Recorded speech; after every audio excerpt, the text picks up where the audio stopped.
साधक आए हैं, कहीं ना कहीं तो उनको कुछ पता पड़ा ही है, किसी न किसी लक्ष्य से आए हैं, चाहे प्रॉब्लम सॉल्यूशन के लिए आए हैं, चाहे गुरु महाराज बुलाए हैं तो आए हैं, चाहे अपनी मर्जी से आए हैं, चाहे अमर्जी से आए। किसी किसी को जबरदस्ती कोई ले आता है, वो परेशान है, चल एक बार चल, बस आना नहीं है, मित्रता के कारण चल। रत्तू भाई सिंगाला है, वो केंद्र संचालक रहे राजकोट के, उसके एक मित्र ने ये सही सच्ची हकीकत है, तो वो सिंगाला साहब को बोला कि मित्र था उसका, हकीकत ये है, सत्य हकीकत। बोले देख तुम ये मंत्र कर, तो बोले मैं ये बाबा साधु में नहीं मानता हूँ, मुझे नहीं करना। तो बोले नहीं कर। बोले ठीक है, तेरी मित्रता के कारण कर दूंगा। तो 3 माला वो रोज जपते थे, और बोले रोज मैं जपूं और रोज गालियां दूं उसको, क्या मुझे ये चिपका गया है, हकीकत थी। आप जानते हो रत्तू भाई को, ये मेरे को क्या चोटा गया। तो उसमें एक दिन पता पड़ा कि वो महाराज जिसका मैं माला कर रही हूँ करना, वो राजकोट में आने वाले हैं। प्रवीण भाई ने शिविर किया था, तो बोले अब मुझे ये छूटने का बड़ा अच्छा टाइम है।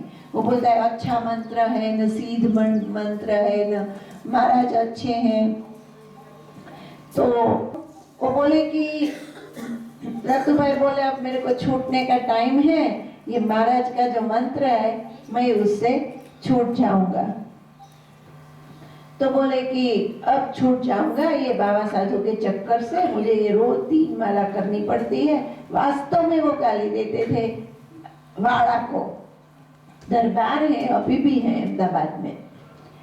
एक दिन शिविर आई तो बोले बहुत अच्छा संजोग है, अब मैं जाऊंगा, इस महाराज की जो हकीकत है वो साफ कर दूंगा मेरे मित्र को कि कोई सीधवीर है नहीं, मंत्र में कुछ है नहीं, मैं करने वाला हूँ नहीं। वो गए शिविर में, तो पटेल कॉलेज में शिविर थी, प्रवीण भाई ने उस शिविर को रखा था, तो बैठ गए शिविर में। तो लेक्चर हुआ, थोड़ी देर के बाद बोले अब जिनको ध्यान में बैठना है वो आगे आ जाइए। पहले ऐसा बापूश्री बताते थे कि जिनको ज्यादा अनुभूति लेनी हो वो थोड़ा आगे आके बैठ जाओ, तो लोग आगे आके बैठ जाते थे जिनको विशेष अनुभूति लेनी थी। तो पहले बापूश्री शक्तिपात करते थे स्थूल से, फिर द्विजेंद्र देसाई जो विधानसभा के सचिव थे उनको बोला कि अब तुम शक्तिपात करो, क्योंकि लोग बोलने लगे थे कि महाराज जी हिप्नोटिज्म करते, मेस्मेरिज्म करते, तो बोला तू कर, तो ये तो शंका नहीं होगी कि ध्यान में कोई हिप्नोटिज्म हो रहा है।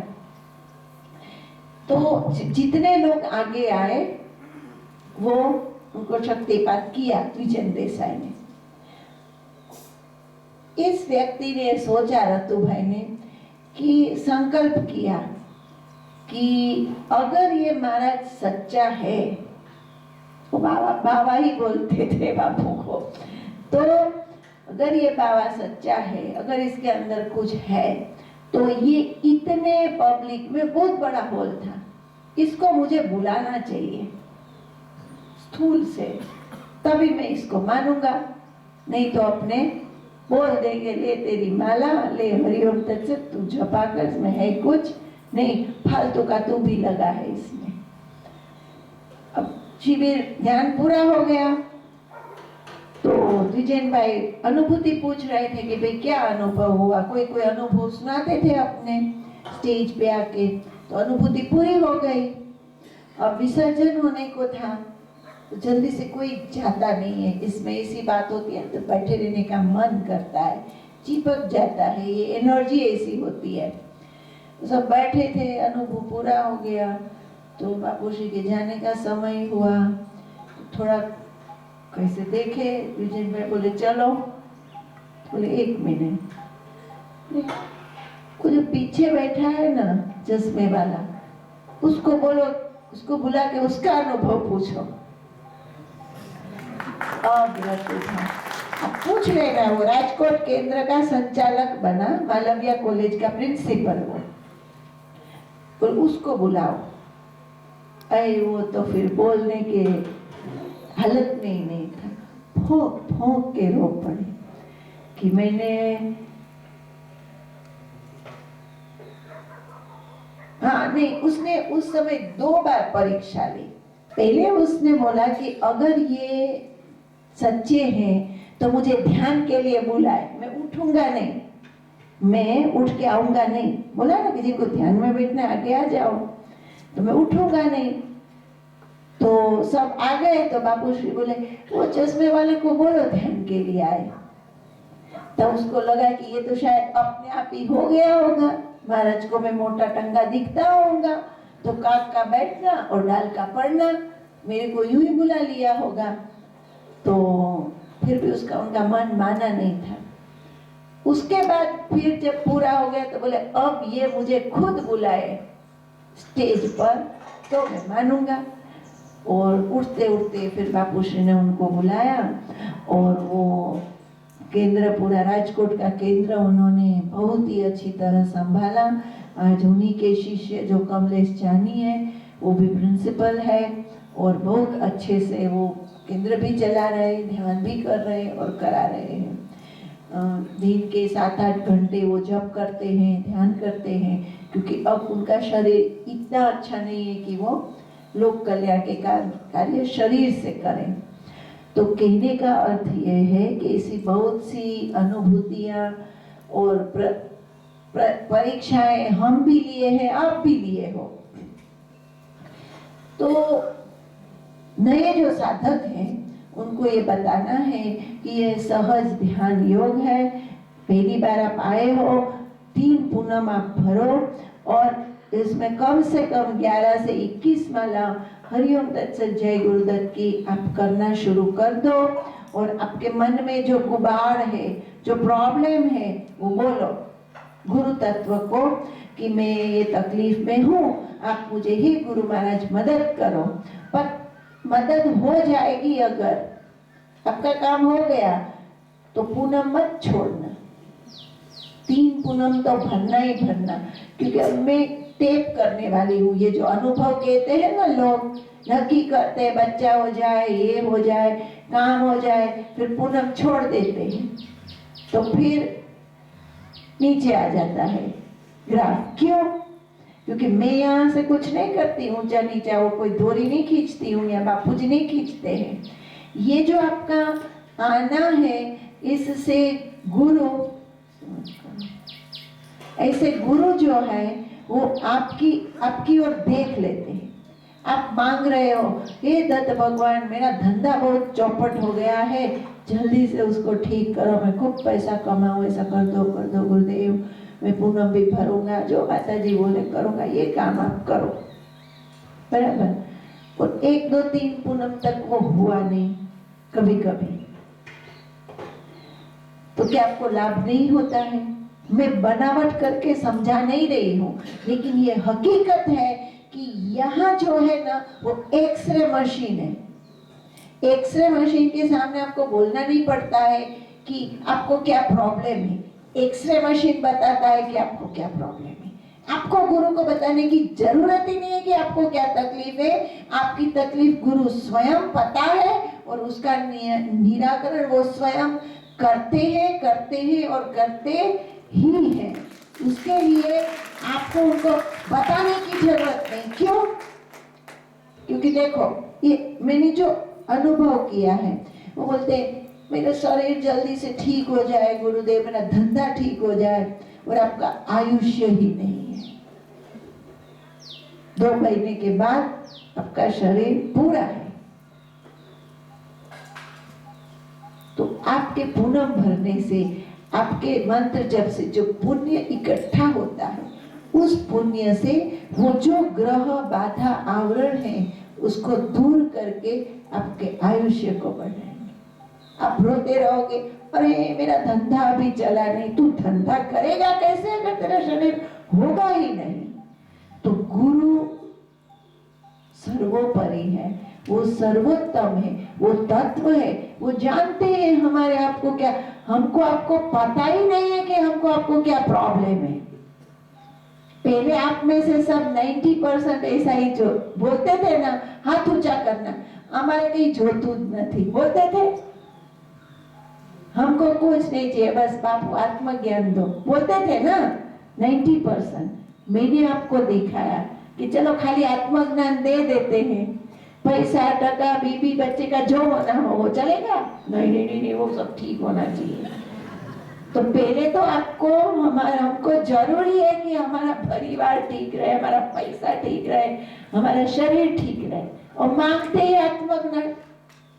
इससे ज्यादा साधक क्या मांगते थे? इसमें 50% तो ऐसा है जो बोलते विश्व कल्याण हो।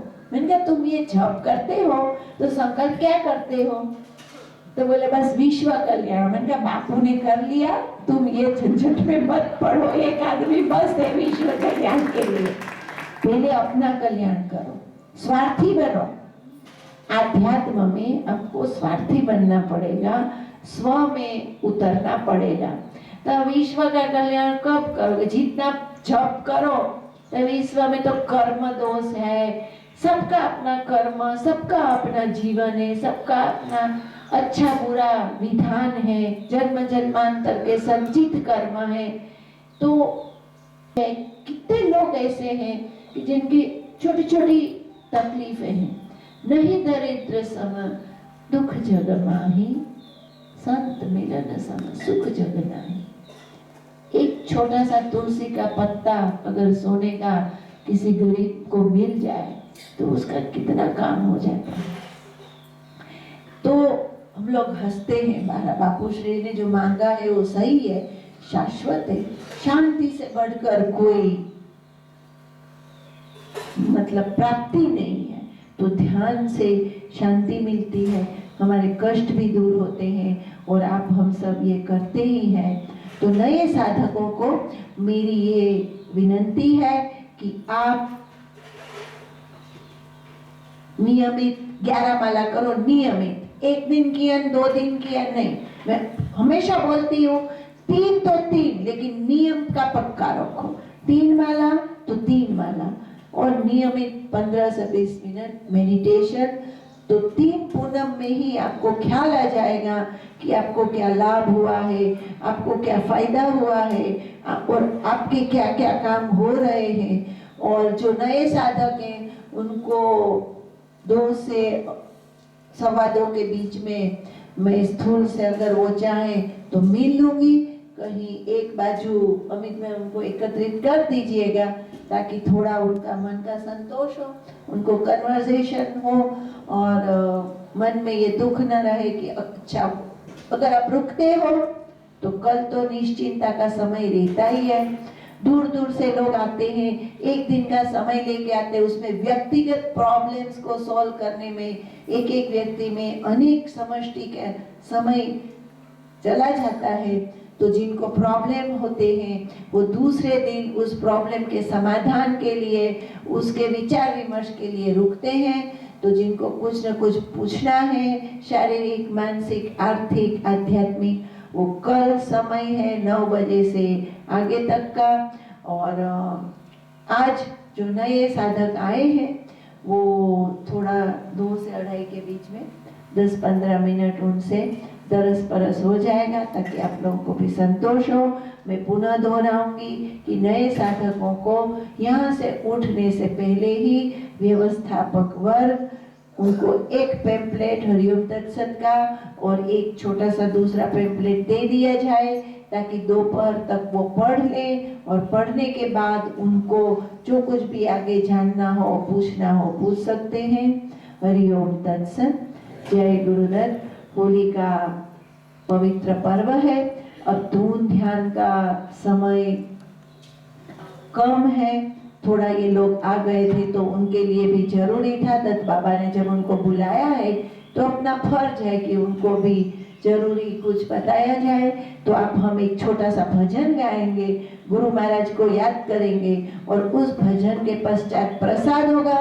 प्रसाद के पश्चात 2 बजे से पुनः यहाँ अनुभव का आदान प्रदान, प्रश्नोत्तरी इत्यादि का कार्यक्रम शुरू होगा। महाराज जी का दिव्य प्रवचन, आशीर्वचन 3:30 के पश्चात होगा, 4 से 4:30-5 के आसपास। फिर पूज्य बापू श्री का सत्संग होगा और उसके पश्चात धून और ध्यान संभव होगा तो इवनिंग को होगा, अन्यथा ये खुली आंख का जो धुन और ध्यान और परस्पर जो आदान प्रदान है वो मैंने आपको समझाया ही है, लेकिन फिर भी जब शक्तिपात होता है तो वो एक कुछ अलग बात होती है। दोपहर के पश्चात अपने एक ध्यान का सेशन जरूर करेंगे। होली आप सबको पुनः पुनः मुबारक हो। अनेक दिव्य रंग में से जो अच्छे रंग हैं, जो खुशहाल हैं, जो हमें हमारे आपके जीवन को खुशियां देते हैं, आनंद देते हैं, सत्कर्म देते हैं, सद्विचार देते हैं, ऐसे रंग बिरंगे रंग गुरु महाराज आपके हमारे जीवन में उन रंगों, हमारे जीवन को उन रंगों से भर दे और हम आप सब भी भिन्न भिन्न सुंदर सुंदर, गुलाबी रंग है भाव का, लाल है वो प्रेम का, सफेद है वैराग्य का, पीला है वो कर्म का, उन सब रंगों को सूक्ष्म से गुरु महाराज को, माँ को अर्पण करके उनके साथ मनोमन होली खेलेंगे। खाली लेने की वृत्ति मत रखो। If you give you get. मैं यही हमेशा बोलती हूँ कि अपने लिस्ट को बंद कर दो। हे दत्त भगवान, आज मेरा ये हो जाए, बेटा पढ़ जाए, 10वीं में फर्स्ट हो जाए, हे भाभी भी ठीक हो जाए, ये मम्मी का रोग मिट जाए, पट पट पट पट पट पट 50 लिस्ट जो हमारा मेरा भी है, थोड़ा लिस्ट तो मेरा भी है प्रार्थना में, लेकिन उस लिस्ट को जितना कम हो सके कम करें और देने की वृत्ति करें। If you give you get. खूब अच्छे रंग उड़ाओ, प्रेम, भक्ति, सेवा, जप, ध्यान के। हे गुरु महाराज, आपको क्या चाहिए बोलिए। देखो सही सिद्ध मार्ग में क्या कहते हैं, कभी ऐसे करके गुरुजन को प्रणाम करके हे गुरुदेव आशीर्वाद दो, कृपा करो, ऐसा नहीं बोला जाता है। जो पक्का अच्छा एकदम समर्पित शिष्य होता है, आदेश आदेश, हे गुरु महाराज आदेश करो। तो उनका जो आदेश होता है, उनका जो शब्द होता है, उसी में एनर्जी ट्रांसफर हो जाती है। अगर वो बोलते जा ये कर, तो उसमें अपने आप काम हो जाता है। आपको तो खाली दौड़ना है, जाना है। तो हमेशा गुरु से आदेश लिया जाए, उनसे आज्ञा ली जाए, उनसे कुछ सेवा मांगी जाए। बाकी तो अपने आप सहज में उनको पता ही है। माता पिता को बोलना नहीं पड़ता है, हे पिताश्री अब मुझे फर्स्ट स्टैंडर्ड में दाखिल करो, हे पिताश्री अब मेरे कॉलेज की व्यवस्था करो, हे पिताश्री अब मुझे नोट ले दो, अपने आप करते हैं ना। तो ये तो गुरुओं के गुरु है, माता पिताओं के भी माता पिता है। त्वमेव माता च पिता त्वमेव, त्वमेव बंधु च सखा त्वमेव, त्वमेव विद्या, विद्या मतलब ज्ञान, त्वमेव विद्या द्रविणं त्वमेव, त्वमेव सर्वं मम देव देव, त्वमेव सर्वं मम देव देव। प्रणाम, नमस्कार, हरि ओम तत्सत, जय गुरुदेव।